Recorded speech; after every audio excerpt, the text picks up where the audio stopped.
Magic Vision di Casalnuovo. Oggi è mercoledì 7 febbraio 2018 e siamo in compagnia di uno dei protagonisti della commedia qui proposta stasera, il grande attore cinematografico e teatrale Gianfranco Iannuzzo. Grazie della presentazione. Grazie. Ci racconti il suo personaggio all'interno di questa commedia che si intitola Alla faccia vostra. Sì, intanto è una commedia di Pierre Chénault, che è un autore francese che sa scrivere molto bene il teatro, e siamo stati aiutati, oltre che dalla bontà della scrittura, da un regista che ama molto gli attori, che è il padre di Rosy Castaldi, con il quale abbiamo collaborato tante volte. Deborah ed io avevamo una gran voglia di lavorare insieme, perché Deborah nell'ambiente teatrale è molto amata. Questa è una commedia dove si ride moltissimo, perché io per esempio faccio un personaggio molto negativo, molto avido, arido, che pensa solo ai soldi, al denaro, ma è talmente che non gliene va bene una di tutte, diventa un paperino, cioè, finisce per diventare simpatico al pubblico. Ma è proprio questo succede a tutti questi personaggi. Diamo il peggio di noi quando siamo di fronte al denaro, tutti, non soltanto gli attori che in questa commedia. Col denaro si fanno cose meravigliose, si possono costruire ospedali, si possono assicurare il futuro a un bambino per tutta la vita, si possono fare gli studi dei nostri figli, dei nostri nipoti, fare un regalino, quindi la dignità di un marito che fa un regalo alla moglie, una moglie che fa il regalo al marito, la paghetta ai nostri figli, insomma le cose belle del denaro guadagnato e sudato, che ha un valore straordinario, non è lo stesso valore che ha un denaro rubato o il denaro pubblico che viene sottratto alla comunità, che è ancora peggio.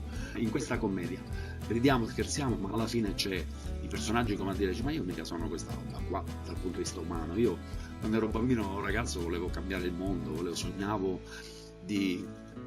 urlavo contro le ingiustizie sociali, militavo a sinistra, mi prendevo le manganellate, e ora sto speculando sulla morte di un vecchio, ma sono diventato proprio arido. Io non sono perché questo denaro ci condiziona fino a questo punto? Stiamo attenti, perché il biodenaro è anche pericolosissimo. Ritornando al ruolo che ha citato lei, in questo caso può avere un bambino, lei che bambino era? Sì, da ragazzino ero molto vivace, facevo le imitazioni dei professori, le cose che facciamo quando siamo ragazzini, siamo speculativi, siamo curiosi soprattutto, quindi mi piaceva stare al centro dell'attenzione. Una cosa che puoi capire da meridionale, che non è tanto l'egocentrismo, è il far star bene le persone attorno a noi. Noi del sud siamo ancora più sensibili da questo punto di vista. Poi sono stato fortunato, come ti dicevo, ho potuto lavorare veramente con quelli, ho avuto grandi occasioni di lavorare, di studiare, di imparare il lavoro.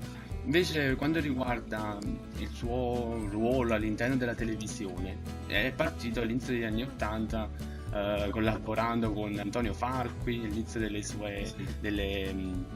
varietà, ecco, dei programmi televisivi di Paolo Limiti.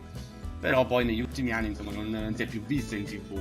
Le piacerebbe ritornare in televisione, sì, magari con un suo programma? Sì, mi manca molto, ma mi manca molto perché proprio ho fatto quella con Antonio Falqui e Paolo Limiti, che nel nostro mondo era un pochino snobbato perché faceva un programma un po' di nicchia per gli anziani, lo considerava, invece era una persona serissima, con una cultura enciclopedica, con una grande rispetto per gli attori. Ecco, quella televisione lì mi manca un po', perché adesso ti invitano in televisione per parlare di aria fritta. Adesso non voglio sembrare snob, insomma, se mi invitassero a parlare, a fare quel poco che so fare o quello che so fare, senza essere ipocrita, mi piacerebbe che mi invitassero a fare quelle cose lì, ma se mi mettono nei salottini per parlare di un tema e di discorrere, non mi interessa, non mi piace.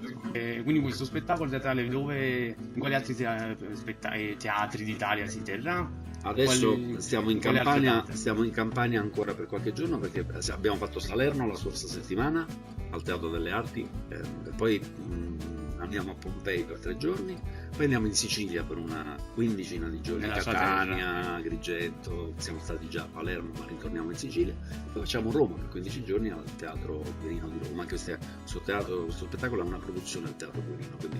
E un saluto caloroso agli amici di Street News che ci seguono. Un saluto affettuoso agli amici di Street News che ci seguono con affetto, che amano il teatro, e io ve ne sono grato. Grazie. Grazie a lei, Gianfranco.